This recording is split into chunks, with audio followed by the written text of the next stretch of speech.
నేను ఇప్పుడు చెప్తున్నా, ఇప్పుడు ఎన్నికలు వచ్చినా 100 సీట్లు టీఆర్ఎస్ గెలవబోతున్నది.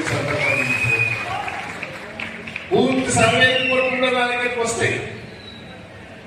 కాంగ్రెస్ పార్టీ సర్వే చేసేది, బీజేపీ పార్టీ సర్వే రిపోర్ట్ కూడా నాకు వచ్చాయి.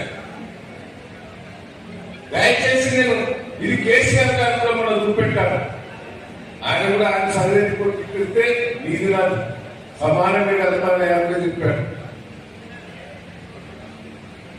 మీరు ఒకటే ఎట్లా ఎదుర్కోవాలి ఈ 2 ఏళ్ళు అనేది ఒక ప్రణాళికతో మనం పోదాం. కేసు పెట్టదు నా మీద, మనందరం చేసుకుంటే తెలుగుదేశంలో రాజశేఖర రెడ్డి పెట్టించు. నేను ఎదుర్కొన్నా, జైలు